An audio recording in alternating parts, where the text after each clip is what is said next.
get some oxygen.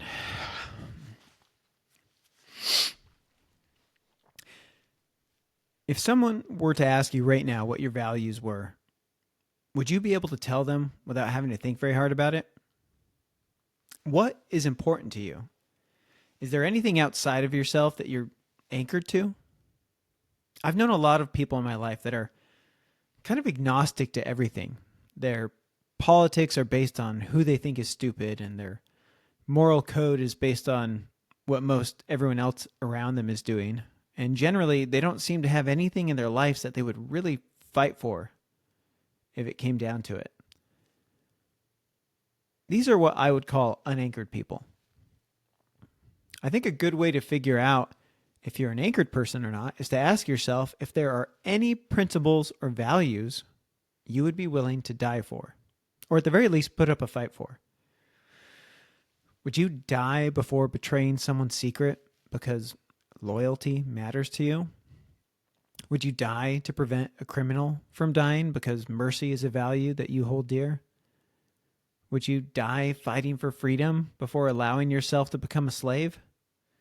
Or would you be willing to die in service to an idea that you hold dear, such as your religion or your politics?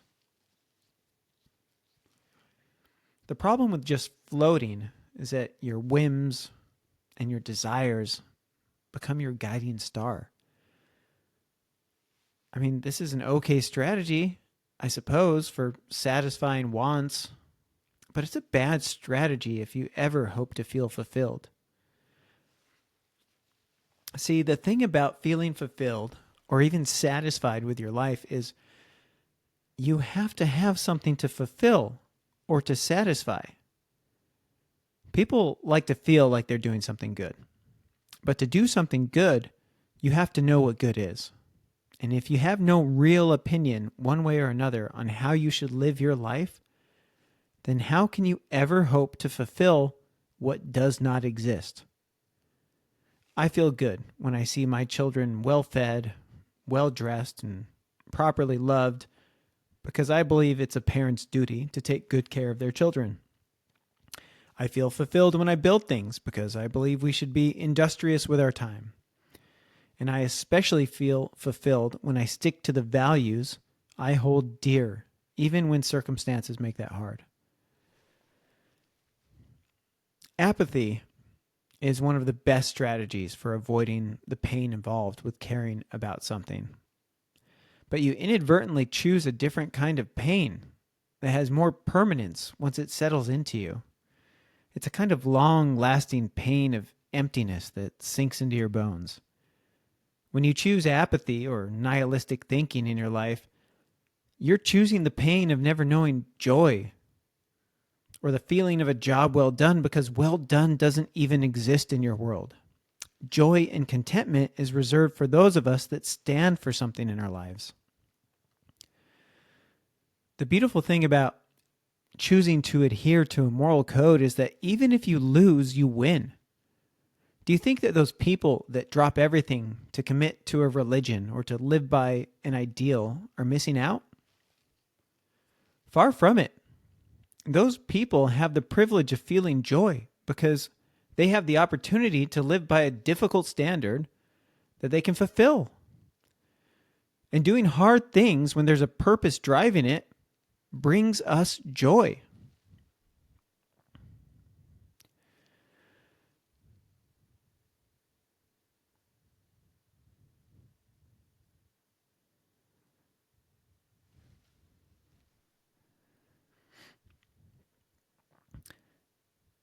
I mean, if you have,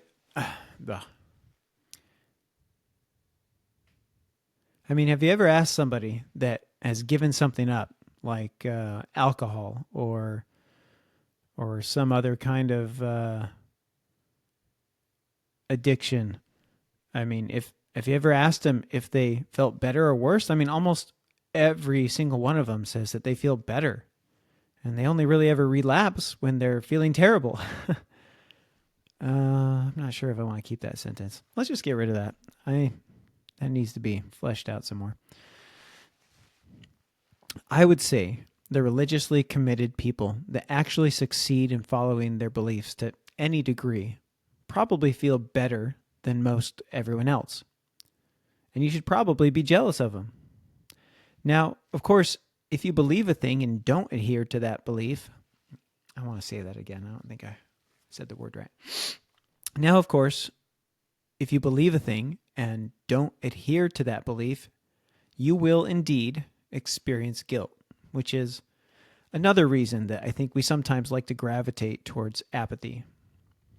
Because if you don't care about anything, then you don't have to feel guilty about anything. But you're swapping out one kind of pain for another if you go that route.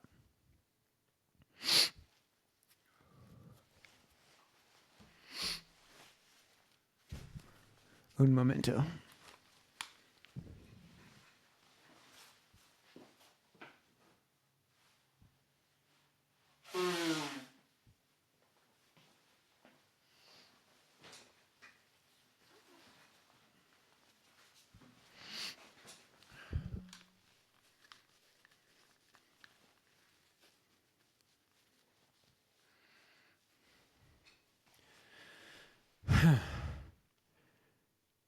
I think one of the biggest problems in the Western world is that so many people these days lack an anchor. I think a lot of people don't even like themselves. And what happens when you don't have an anchor? You float wherever the wind or the current takes you. And sometimes it may take you somewhere that's pleasant for a while, and sometimes it may take you somewhere bad, but all the while you let the world happen to you. How are you really any different from a leaf in the wind when your guiding star is your biologically derived self-interest? When you anchor to something, you're making a conscious decision to live by a principle that will keep you from doing many of the things available to you in life. It may even require you to subordinate your earthly self-interest to a self-interest rooted in something more eternal, like a moral code that has real meaning beyond your wants and desires during your life. There's something about knowing you have chosen to live life on terms you consciously adopted versus pursuing blind ambition and or simply going with the flow that's so much more satisfying than any pleasure that can be experienced. The more strongly you can affix those values to a belief that following them actually matters in the infinite scheme of eternity, the more resilient those values will become. It may seem foolish to give up things that we like based on a hope that our values and actions matter. But we all admire it when we see other people do it. So why don't we give ourselves that privilege? I think part of the allure to Star Wars was this mysterious idea of the Jedi, an organization of empowered individuals that had a kind of code that they lived by. We admire people that live by something. We also hate them if they stand for something that we've grown to dislike. But if we can step outside of our bias for a moment, it's even easy to admire someone that doesn't think the same as us, that doesn't think the same as us. Because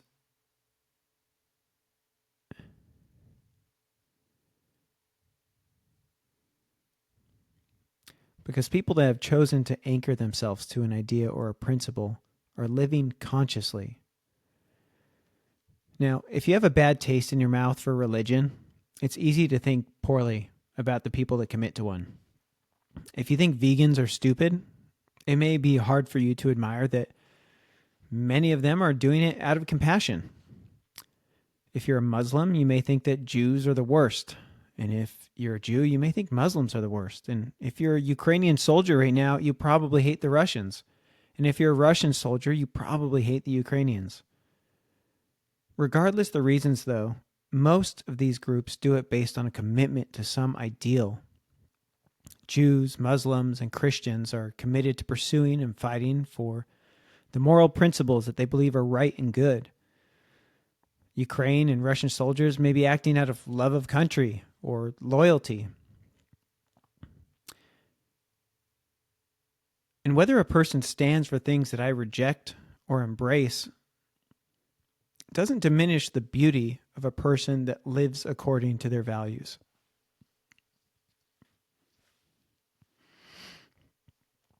Now, I recognize how sensitive that can be, especially in situations like war when your enemy is literally trying to kill you.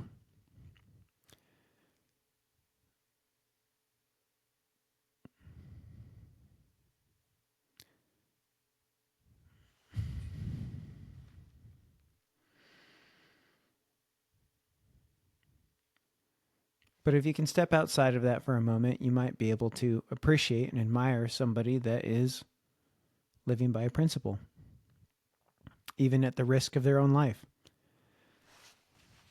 Would I fight and risk my life for the sake of the values I hold dear? I certainly hope I would. I'd have just the worst opinion of myself if I didn't. And could that lead me into conflict with people that likewise have a commitment to their principles? Unfortunately, yes, absolutely. And I think if I gave myself a moment to step outside of myself, I think I'd still admire them for it. I may also think that they're stupid and naive, but I can still admire sincere commitment to doing good, regardless of whether or not I agree about what good is to them.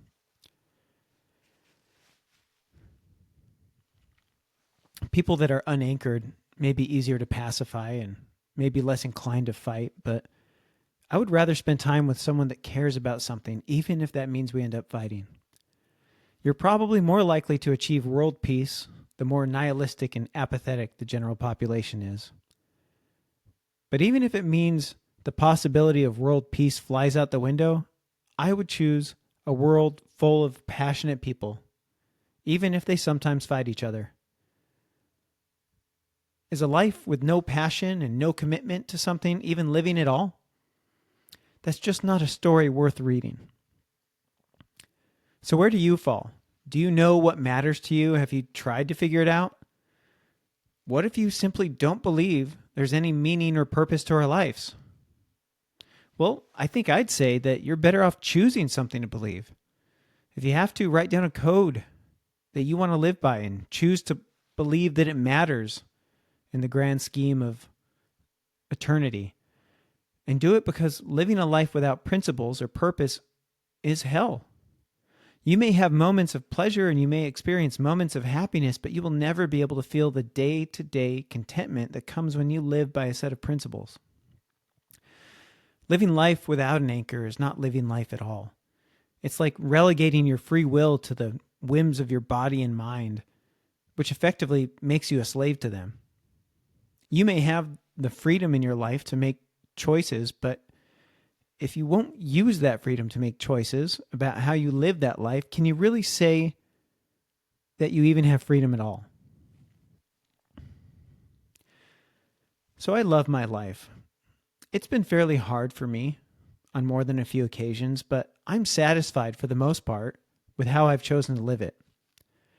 The path I've chosen doesn't always make things easy for me, but whoever wanted everything to be easy for them?